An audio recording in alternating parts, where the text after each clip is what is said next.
there's a lot of competition, and it's difficult to figure out how to market effectively.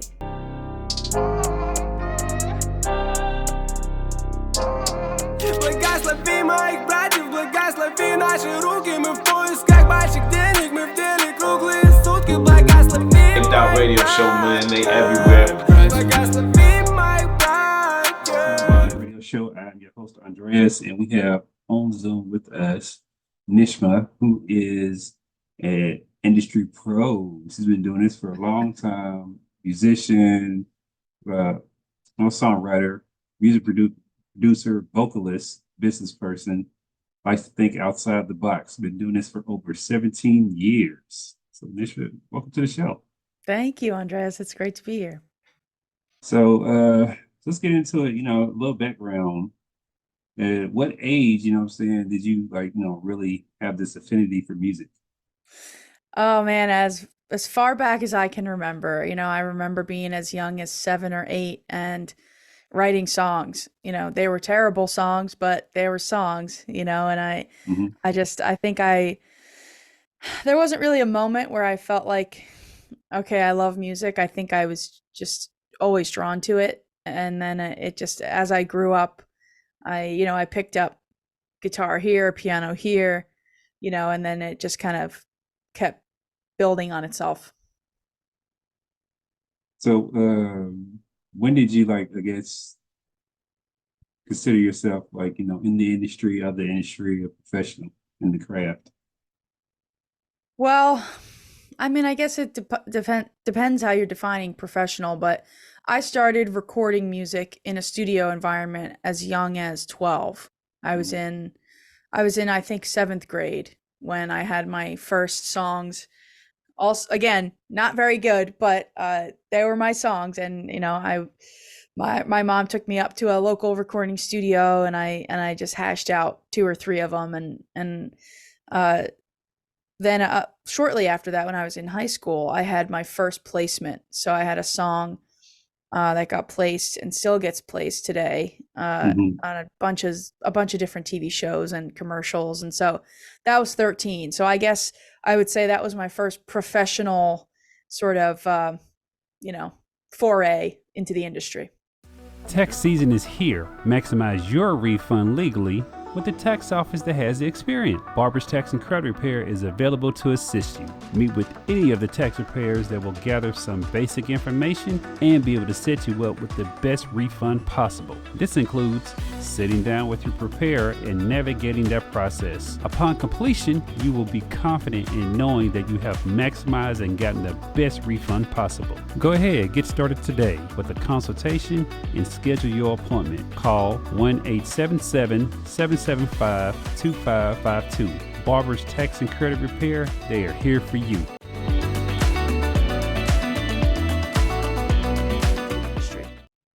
Okay, so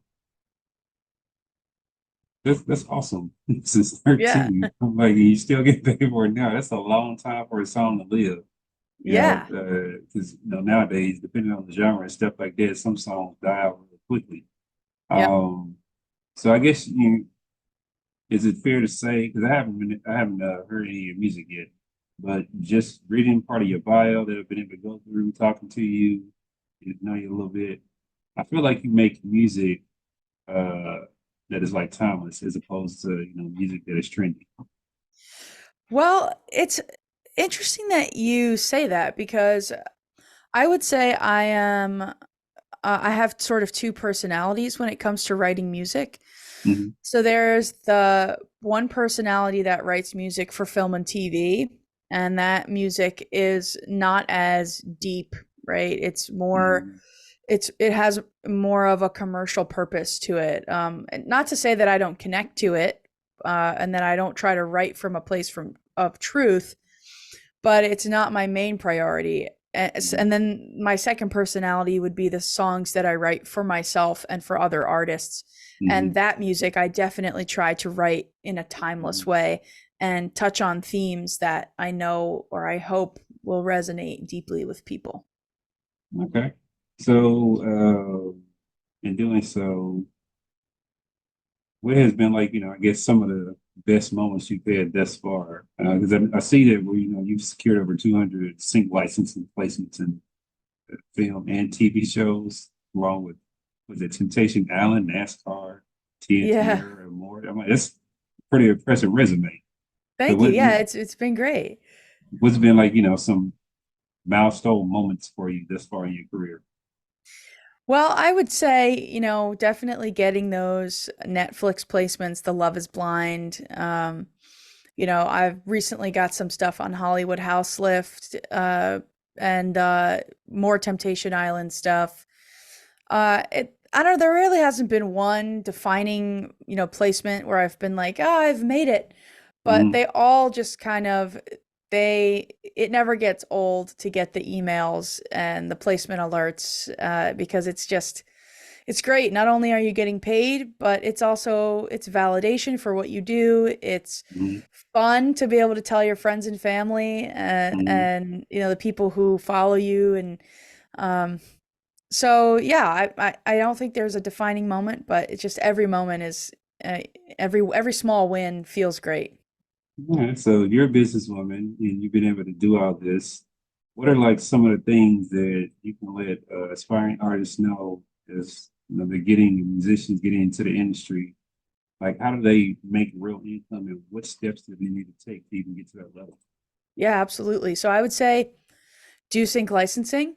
Excuse me. I mean, the recent announcements from Spotify in terms of their new payment thresholds or streaming thresholds for payouts, it only goes to speak to the narrative that streaming is a difficult way to make money unless you're at a certain listenership.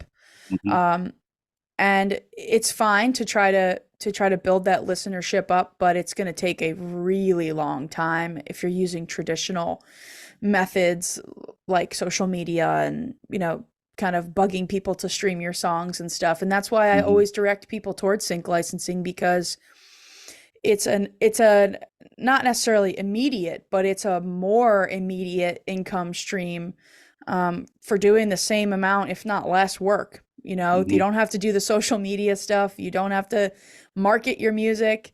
It's a beautiful system designed so that everybody wins. You, your licensing agent, and the people who use your music, right? So I tell people, first of all, get into sync licensing. Mhm. I teach people how to do sync licensing as well.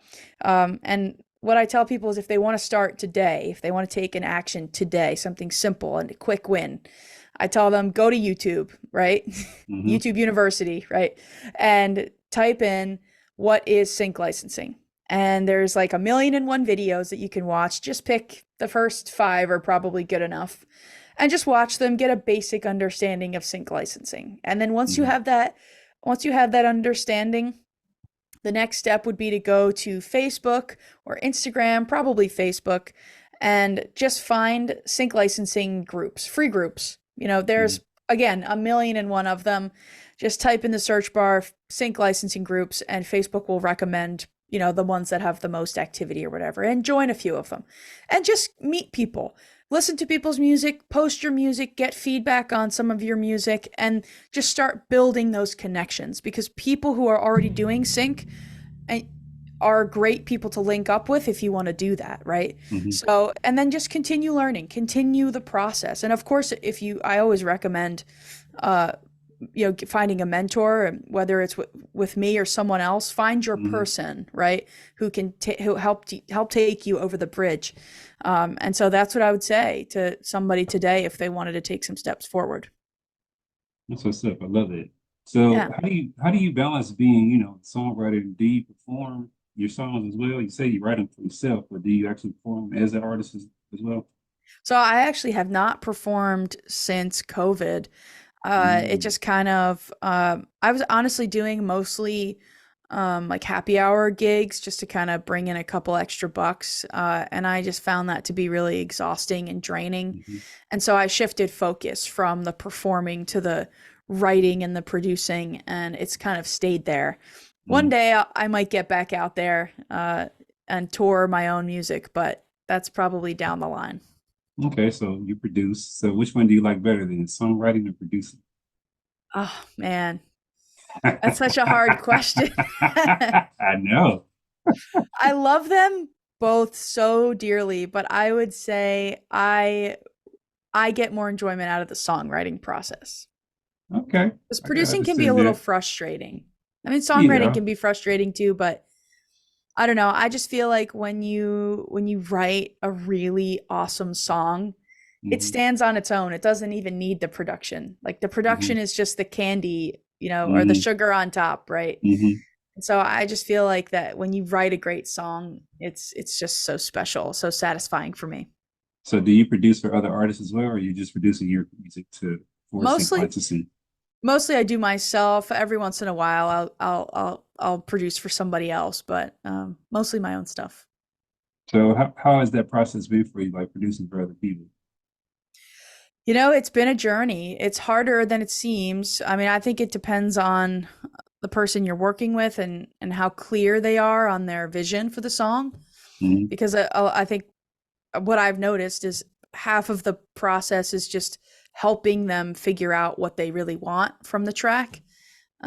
Because I think, a lot of times they're not producers themselves, and so they don't have all the language of music Hmm. production, and so they're just kind of doing their best to communicate their vision. But Hmm. sometimes because they don't have that language, it's really hard Hmm. to you kind of have to be an interpreter. Hmm. And so that's probably the most challenging part. But once you get good at that, it's a lot of fun. It's a joy to help someone's vision come to life. Okay, so why do you think it's challenging for aspiring artists to break through the noise in today's music industry? I think it's challenging for a couple of reasons. The first reason is there is just so much competition. You Hmm. know, I always take it back to the very basic concept of supply and demand, right? Hmm. I don't know if you know this or if your listeners know this, but on average, there's about 40 to 50,000 songs uploaded to Spotify per day. Hmm. And that number is probably low because I think I looked that up a while ago. It's probably Hmm. increased since then. Yes. So that's a lot of music, right? That's more music than anybody on this earth has time to listen to. Hmm. Um, Even all of us combined, and Hmm. that's not taking into consideration the back catalog of probably billions of songs that Hmm. exist already and have existed before. So to say that competition is fierce is an understatement. So I think that that's just a natural part of the challenge of being in the music industry. But Hmm. then the second thing, which I think is actually more relevant and more important to overcome, is the marketing method that you choose. Hmm. So you can go to the traditional methods, which by the way seem to change every like 5 years, right? Yes. Because before TikTok, it was Facebook and Instagram. Before Uh-huh. Facebook and Instagram, it was MySpace. Before Hmm. MySpace, it was, I don't know, Sirius XM. I don't know. Hmm. You're going back before my time at that point, but it's always changing. So you always have to figure out, all right, where do people consume music and discover music? And now it's this whole Spotify playlisting thing, and it's just Hmm. so I think the second thing is really getting clear on what marketing methods are sustainable for you as an artist, Hmm. uh, and what could you do that's a little around the regular path, so the Hmm. path less taken, let's say, that could maybe get you results faster because there's less competition. Hmm. Those paths, though, they typically, because their paths less traveled, they're not as cut and dry as the other ones in terms of what Hmm. you need to do. And sometimes, often, they require more investment, Hmm. financial time. You need to learn new skills. Like, for example, I recommend people run Facebook ads for their Hmm. music towards their websites and generate leads. But you know, that's like a whole behemoth, right? Just learning Facebook ads and what is a lead, like Hmm. why do I need them as a musician? So there's a lot more learning, and you can read books and books and books just on how to run Facebook ads and run lead generation campaigns, Hmm. which I've done, right? So Hmm. I'm They're not expensive. speaking, and they're expensive, right? So yeah, so it's not so simple as just just doing it because there's a reason why less people do it, right? So anyway, not to go on too much of a tangent, but to summarize, those would be my two things. There's a lot of competition, and it's difficult to figure out how to market effectively. Yeah, and I definitely agree with you with all that 1000%. And then also to add a little to that, I remember looking up the numbers for iTunes back in 2021. There were 10 million singles on iTunes on the server that did not get a single download. Oh, wow. Yeah. So like you said, it's not even fierce competition. It's like there is so much supply that it's just literally overwhelming. And like you said, you have to do something different, stand out, not take the same traditional path as everybody else, because you're going to get caught in the bubble of the funnel system or whatever, and you're just going to get capped, and no one's going to know about you because they can't hear about you because they don't have the bandwidth, right, to know about you. So with that being said, then, and knowing the industry, if you had the power to change the industry, what would be like, two things you would change about it? Oh, I love this question. I don't know how you could enforce this, but I would make everybody study business. I don't know. Like I said, it's impossible to enforce, but I would say, I guess I would say make business a part of the conversation more often than not, because I think that a lot of artists, this is where they get stuck, is the business piece. They're great with the creative piece, and that's what they want to do, right? It's what we all want to do, is just make songs and get rich, right? Without having to do anything. But unfortunately, that's not how it works. It is a business. You have to figure out how to monetize your commodity, just like any other business. You want to start a restaurant, you got to figure out how to pay for the brick and mortar shop and do the marketing and hire the staff. And it's no different in music. The same laws of business apply to music as any other industry. So the first thing I would say is make everybody learn business, talk about business more. And then the second thing, oh man, there's so many issues, but maybe, I don't know, maybe have more conversations about equity and, the male versus female dynamic in the industry that causes so much pain for so many, I'll say, largely women. I'm sure men get the short end of that stick on occasion, but the stories about just sexual harassment and gatekeeping and abuse of power, they're too common, and you hear them all the time, and so I think if we could talk about that, then I think that would be a game changer. I mean, we are talking about it, but if we could change it, Yeah, exactly. I definitely get that, because being, what I'm saying, on my end, I've been in the industry since 2005, and my area or niche involves just working with independent artists, and all that encompasses, independent promoters, independent stations, and that subsystem of industry that people don't even realize it's out there. Because everybody's knows that it can't be big. I'm like, only so many people to be big, because so many resources are going towards those artists. But the stories are there, as far as like women being taken advantage of all the time. I know DJs who use their power a lot. I know program managers and music directors who do the same thing, supervisors. I'm like, it's very shameful. And then you see the stories. I think L.A. Reid was a few years back, caught a lawsuit when he was, which label was he at that time? I think Def Jam is A&R or something. I can't remember. With the young woman or whatever. And I'm like, it's just mind-boggling that that is still something. But it's not just the music industry. I mean, it's just in every industry. Yeah, it's our culture in America. Yeah, which I think sucks. It just shows itself because there's such a power dynamic in the music industry where there's a clear hierarchy, and I think those sort of toxic subliminal issues tend to rear their heads when those Mhm. power dynamics are the most distinct. Yeah. So considering, you know what I'm saying, your expertise and, you know, you doing what you've done and accomplished, do you see yourself moving forward as like an executive role anytime, or is that something that's not going to be on your radar? I mean, I consider myself to have an executive role now, just Hmm. in my own little mini Hmm. business and maybe in my own head. But I know what you mean, and Hmm. I would say probably I always envision myself running some sort of, not necessarily a label, but really like an artist development Hmm. agency and go back to true artist development. So you agree with me then as far as like that is needed? Oh yeah. Oh yeah.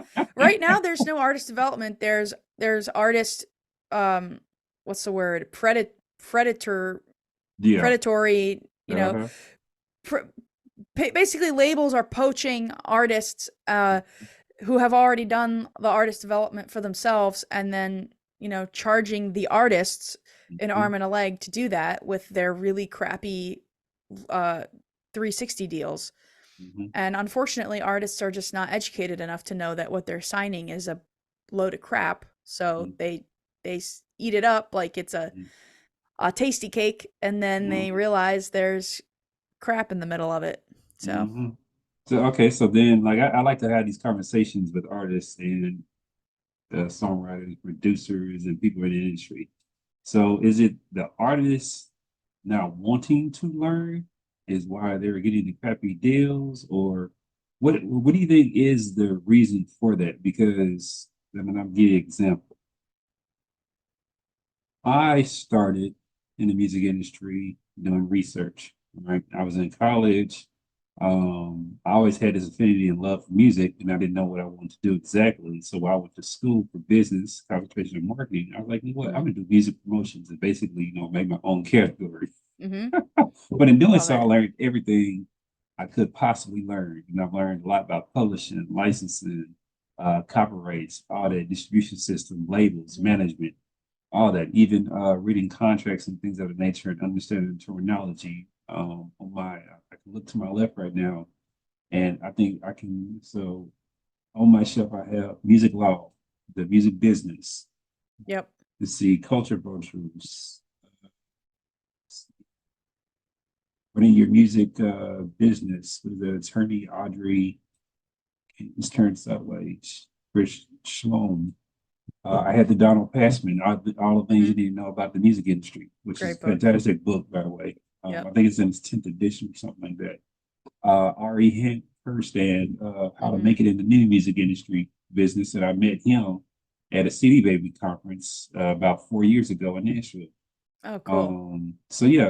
How Music Works by David Byrne. The Future of the Music Business, fourth edition by Steve Gordon. So my Yeah. approach was to do research, right? Mhm. And that's how I was able to do the things that I'm doing here in the area that I'm at. Um, but I singled that out to my approach. It are people who want to get into the industry, especially the artists, because at the end of the day, the artists are the products Mhm. of the system. Now they help the system go, and the system needs both. The system needs the artist, and the artist needs the system, right? Mhm. Can't argue that. Now, is it fair? We can argue that Mhm. as far as like who gets compensation, now that. Yep. But at the end of the day, I was always told, if you want to learn something, you want to jump into something, you do your research, things of that nature. That way you're prepared when you get into it. Or do you believe, in your perspective in area, are artists not wanting to learn, or because Otis Redding, um, huge artist and everything, was able to negotiate keeping part of his publishing with Capricorn Records, and when he died or whatever, it just kept going on to his family. What else? Another example. What's that? French Montana was the first artist on Bad Boy, the roster, to be able to keep his publishing. Oh, So nice. we have these examples of where artists utilize negotiating business and everything, but we have all these other examples of where artists are robbed of their publishing and stuff like that or whatever and signing it away. Yep. So do you think and I know this is a long-winded question, but do you think it is bare core? Are artists not really educated, or they just don't want to be educated about the music business? That's a great question. And yes, I think it is a bit of a loaded question, but I think it's that it's not that they don't want to be educated, it's that they don't know that they don't know. So it's this, you don't know what you don't know sort of thing, Mm-hmm. where and I think a lot of artists, especially in the social media age, they get their cues from what everybody else is doing, and Mm-hmm. from pop culture, and from history, and from kind of this very curated image of what it is to be a music artist. Mm-hmm. And doing your research is not part of that narrative. Right? You don't have anybody on social media saying, do your research before you sign a record deal. Instead, they're just kind of posting photos of their concerts and whatever. And and that's fine. It's their platform. They can do on it what they wish. But I think that's part of the issue, is there's just no conversation about it. Especially if you're not studying music or the music business in a formal setting, like at a school, which, by the way, you don't need to. I'm a believer that you can learn everything you need to know by going to the library, especially these Mm-hmm. days with the amount of information that's out there, but that's a sidebar. Mm-hmm. But yeah, I mean, I think it's just that artists don't know that they don't know things, and then they kind of just follow the thing that's the most shiny, and Mm-hmm. then they hope for the best. And sometimes the best works out, and that's great, and we love that. But most of the time it doesn't. I think the data, and don't quote me on this, but I think the Mm-hmm. data somewhere along the lines of like over 90% of artists who sign record deals get dropped within, I think, 2 years or something. Mm-hmm. So it's Or really, it's a shelved. or shelved. Exactly. So it's something Uh, along the lines of, like, it's a very high percentage of yeah, artists exactly. that are not like the record. It's kind of like the record deal has become the high school diploma of the Mm-hmm. educational world, where like it doesn't really mean anything anymore. Mm-hmm. And you really need something else to drive you forward once you get that record deal in the first place. So yeah, that's my best guess at my best attempt at an answer to that. I get that. I understand. So let's talk about like numbers then, as far as what do you think it takes to launch an artist now, as far as financially, independently, with all the things that you have to do to get your music out there, no matter which direction you go directly into the sync licensing vein, or if you want to go into that where you're building your brand and building up, what I'm saying, a listener fan base and stuff. What's a realistic number? Well, I think it depends on what your goals are, right? It Mm-hmm. depends on, and I'm talking measurable goals, right? Mm-hmm. So, because there's a few different routes you can take. Even you mentioned a couple of them. You could do sync licensing, you can do, um, streaming, you can do building a fan base. So I think once you have a goal solidified, so let's take an example, right? So let's say you want to build a fan base of 1,000 loyal, Mm-hmm. head over heels for your music fans, right? I Mm-hmm. would then start from that number, and I would work backwards, and I would Mm-hmm. say, how much does it cost to acquire one of those fans? Mm-hmm. You're not going to know that, though, until you try to acquire one of those fans. And you don't need, and that is assuming you already know how to acquire one of those Mm-hmm. fans. So, but let's say you figure that out. Let's say you know that you can run a Facebook ad with just like a 30-second clip of your music, and out of 10,000 people who hear it, you acquire one true fan and they join your email list, let's just say. Mm-hmm. So let's say running that ad and acquiring that one fan cost you $500, right? Mm-hmm. I don't know if that's accurate or not, right? But you'll be able to know, okay, well, if I want to replicate that times 1,000, then I need to put three zeros at the end of that Mm-hmm. 500, right? So that's Mm-hmm. 500,000. And Mm-hmm. then in theory, you should have then acquired 1,000 true fans. Mm-hmm. Now it's how do you get a return on that $500,000 investment, right? Yeah. Which Mm-hmm. is not so easy to do. It's possible. Subscriptions, VIP stuff. We supposed to say Exactly. And exclusive that's how you, content. exactly. And that's where the knowing how to monetize comes in. Uh-huh. But 1,000 true fans. There's a book about it. I forget who wrote Mm-hmm. it. But supposedly 1,000 true fans is all you need to make a living in music. If in theory everybody pays you $100 a year, which is not a lot of money, especially these days, it's like less than $10 a month or something. So if you charge everybody a subscription for $10 a month, you're making $100,000 a year, and that's a good salary, which it is. Mm-hmm. So in theory, you could make your money back in 5 years doing nothing else, but charging everybody $9 a month or $10 a month to be in your private club or whatever. So, but again, that $500,000 number is just randomly generated to demonstrate what you really need to be focusing on, which is reverse engineering the process of reaching your goal. So let's say your goal now is, I want 1 million streams on Spotify. Again, okay, how do I get these streams? Am I running TikTok videos?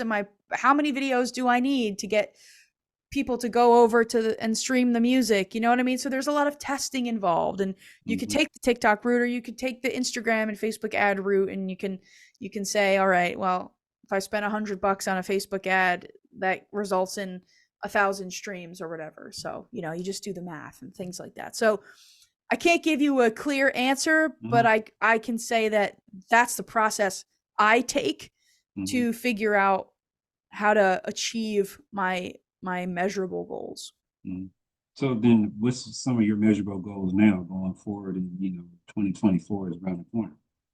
Some of my measurable goals include, well, I'd like to get my business into the 7 figures.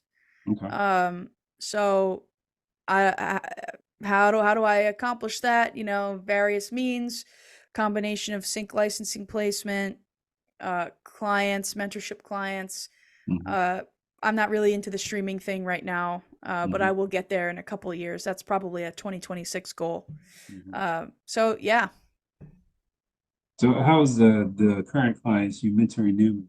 How's that going for them? Are they receptive to the information? 'Cause sometimes, people, like you said, they'll go and, there's a lot of information being put out there on YouTube and all this stuff and these different platforms, but it's not necessarily the entire picture, or it's misleading. It's 10% of the truth and 90%, just sensationalized. Yeah. How is that process with you when you are mentoring people? Are they responding to it, or they were like, I don't know about this, or have you ran across where maybe you started a mentorship and then they decided, like, you know what, if I got to put this much work into it, I'll just go do something else that's easier? Unfortunately, that does happen. I would say I've gotten better at detecting those personalities. I would say maybe mindsets before I decide to work with them, because I take an approach where I don't work with just anybody. I want to work with people who are excited to do the work, because that makes my job easier and more satisfying. But to answer your question, I would say most people are really grateful for the support. They need the support. They find it really valuable. And they are wrestling with the reality that it's going to take longer than they thought it would, right? Like you said, they realize how much consistent work they're going to have to put in before they actually see results. And that kind of, most don't run away, but it makes them kind of second guess the process and have some resistance to it. But, not everybody can rise to the top, so only those who are willing to put the work in. And I always say there's this concept that I talk about in my coaching and my mentorship. It's called the triangle of success. And basically the shape of the triangle represents, I don't know if you can see it, Mm-hmm. the number of people Mm-hmm. from bottom to top, and Mm-hmm. then also the length of time. Mm-hmm. So if the bottom of the triangle is the beginning, there's more people, right? Mm-hmm. And then as time goes on, fewer and fewer people are left. So if you Mm-hmm. can just hang in there Mm-hmm. along the ride and don't drop out of the drop out of the square, right? That becomes a triangle, Uh-huh. then you will inevitably get to the top, right? Yeah.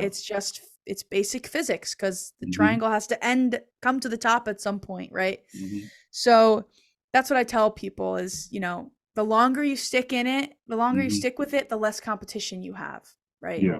I love that. So, I love that. so yeah, yeah. So I imagine you're full-time with your business and everything, correct? I mean, I'm full time on a lot of different things. I don't just I don't just do music. I have rental properties that I manage. Uh-huh. I have other marketing stuff. I have coaching Mm-hmm. stuff that I do. So a little bit of everything. But I guess a full-time entrepreneur then. Yes, full time entrepreneur. You can put it that way. Yeah. How long have you been a full-time entrepreneur? Oh man, I feel like since I was a kid, but uh I don't know. I can't really put a number on it. I feel like I've just always been an entrepreneur, and recently, over the last few years, it's become more and more my main focus. So, as an entrepreneur, um, and all the things that you have to face as an entrepreneur, the industries that you're in, and the barriers and all that. If there is one thing you could do to help entrepreneurs get on the path quickly, what do you think that would be? Uh, and I just want to put a disclaimer that I'm not saying this for my benefit, but I am saying this because it's something that I've had to learn over and over again, and it's an expensive lesson. Mm-hmm. Get help. Okay. Get support. Don't try to figure this out by yourself. Mm-hmm. You don't necessarily have to pay for it, but find someone, a friend, a mentor, a teacher, someone in your community who can just kind of guide you along the path so that you can avoid spending sometimes years Mm-hmm. doing the wrong things, right? Because practice makes perfect. No, the right practice makes perfect, right? Mm-hmm. And you can very easily do the wrong thing, dig in the hole that you thought goes to China, and it dumps you out in the Atlantic or whatever. I don't know. Bad analogy, but you get the image, I get right? what you're saying, though. Yeah. So get help, get support. Don't do this. Don't try to figure it out by yourself. Okay. How has podcasting helped you with all your ventures? I've only been doing podcasting for a little over a month, but so far Mm-hmm. it's been wonderful. I mean, I love connecting with other entrepreneurs and like-minded people and musicians, and it's been a lot of fun just talking about the things I'm passionate about. So, forecasting things of that nature, looking into the future, do you see anything where you see like the music industry might be changing, just being as an entrepreneur, how things are, headed in a certain direction? Yeah, I mean, I think you're going to see a lot of innovation with streaming. Spotify has already rolled out some new features to their platform for artists that allow artists to supposedly connect more directly with their fans. Mm-hmm. But also, one word of caution with that is it's kind of a smokescreen. You can cultivate direct connection with your fans without Spotify, right? Mm-hmm. You don't need them in the picture to do that. As a matter of fact, you don't need to actually really get direct contact with your fans. I could be wrong, but that's my understanding. They kind of, they're kind of trying to set it up where it's like an e-commerce situation. Mm-hmm. You want to have that on your own website, something that you control, something that you can direct traffic to without an algorithm deciding your fate, right? Mm-hmm. So I can see a lot of artists kind of just trying to now, okay, it's the next thing. It's Spotify's merch thing. It's Spotify's connect with artists thing, and now everybody's trying to do that. This could be your opportunity to take the path less traveled and say, you know what? I'm going to actually just run small Facebook campaigns to my own website and try to just collect some email addresses. And that way you actually have direct contact with your fans without any other third-party service involved, except for your email service provider or whatever.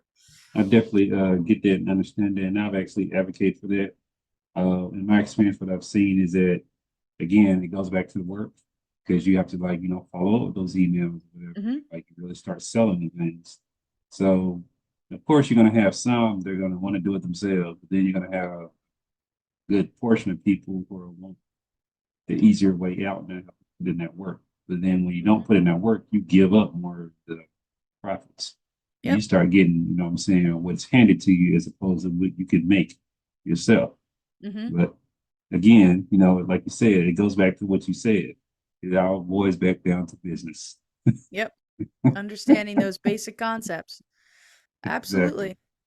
Absolutely. So Val, it's been lovely talking to you. I could talk to you all day long. I know. Let's do it again. It's been great. You're asking really great questions.